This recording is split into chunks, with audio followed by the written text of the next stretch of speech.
Your face? First तो इसका ये है कि जो हम कहते हैं कंपेयर करना ही नहीं चाहिए. क्यों? क्योंकि जब आप एग्जाम में चीटिंग करते हो तो आप तब करते हो जब दोनों के क्वेश्चन पेपर सेम होते हैं. आप पास हो सकते हो पर अभी नहीं है ना. लाइफ में क्वेश्चन पेपर एक नहीं होता. तो आप किसी को देखकर सोचोगे कि वो ऐसा कर रहा है तो मैं ऐसा कर लेता हूँ, या वो ऐसा हो गया मेरा क्यों नहीं. अरे उसका क्वेश्चन पेपर अलग है, उसका रूम अलग है, उसका लोकेशन अलग है, तो और आपका अलग है. कैसे आप दोनों सेम हो सकते हैं? तो फर्स्ट थिंग तो आप कंपेयर कर ही नहीं सकते कि किसी की लाइफ सेम है ही नहीं. मेरी नहीं है, आपकी नहीं है. मेरी लाइफ में मैंने जो देखा वो आपने नहीं देखा. सेम आपने जो देखा वो मैंने नहीं देखा. तो मैं कैसे बता सकती हूँ कि एग्जैक्टली आपको यही करना है. मैं एक एडवाइस दे सकती हूँ समझ के कि हाँ ये हो सकता है, पर मैं वो चीज़ फील नहीं कर सकती कि आपने क्या किया. तो मैं कैसे कंपेयर करूँ आपकी और अपनी लाइफ. प्लस लोगों का काम करने का तरीका भी तो एक नहीं होता. इंसान अलग अलग होते हैं. हम दो बहनें हैं, हम दोनों एक ही परिवार में पले बड़े हैं, पर हम दोनों बिल्कुल ऑपोजिट तरीके से काम करते हैं.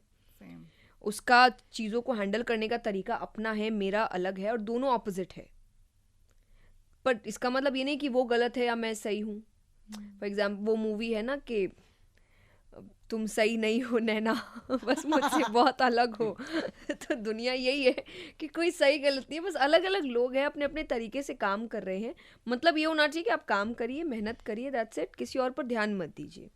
दूसरा है कि अपने ब्लेसिंग्स पे ध्यान दीजिए.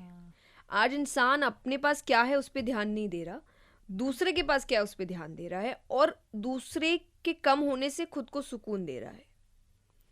एक कहानी हम लोग कहते हैं कि एक बार एक इंसान ने भगवान की तपस्या करी और भगवान आ गए.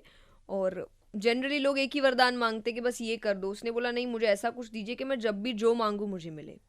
पर भगवान कहते तो बहुत अटपटी चीज़ है, तो इसका एक साइड इफेक्ट भी होगा. बोले क्या? बोले जो तुम मांगोगे तुमको मिलेगा, पर उसका डबल तुम्हारे पड़ोस को मिलेगा. उसने बोला मुझे को फ़र्क ही नहीं पड़ता, क्योंकि लोगों को लगता है ऐसा चीज़ कि हमको तो नहीं फ़र्क पड़ता. वो डिफेंड करने लग जाते हैं, ऐसा मेरे तो ऐसी कोई फीलिंग नहीं. उसने कहा मुझे फ़र्क नहीं पड़ता. बोले ठीक है. तो उसने गाड़ी मांगी, उसको मिली एक, पड़ोस वाले को दो मिल गई. अब उसको अच्छा नहीं लग रहा, कैसे कैसे उसके पास दो आ गई. फिर उसने एक घर मांगा, उसको दो मिल गया. अब तो और इसको गुस्सा आ रहा है. अब इसका ध्यान नहीं पड़ रहा कि इसके पास इसको एक ही चाहिए थी ना. एक मिल गई, इसको एक ही घर चाहिए था. तुमको दो था, तुम दो मांग लेते, पर उसको एक ही चाहिए था, मिल गया. तीसरी चीज़ वो सीधा मांगता है कि मेरी एक आंख फूट जाए. उसकी दो फूटी, अब उसको खुशी हो रही है. फिर वो का एक हाथ टूट जाए, उसके दो टूट, मतलब उसको इससे खुशी हो रही है. तो ये एक्चुअली कहानी बताई गई थी कि इंसान खुद के पास क्या है उससे उसको खुशी या दुख का नहीं है, दूसरे को क्या मिल रहा है और दूसरे से क्या छिन रहा है. अभी पूरा उसका दिमाग सिर्फ उस पर चला गया है. तो आप अपनी लाइफ के ब्लेसिंग्स को देखना बंद कर चुके हैं. दूसरे के क्या चल रहा है आपका पूरा ध्यान उस पर है. थोड़ा सा ध्यान वहाँ से हटाइए और अपनी लाइफ पे लाइए, तो आपकी लाइफ सुधर भी जाएगी और आप खुश भी हो जाएंगे.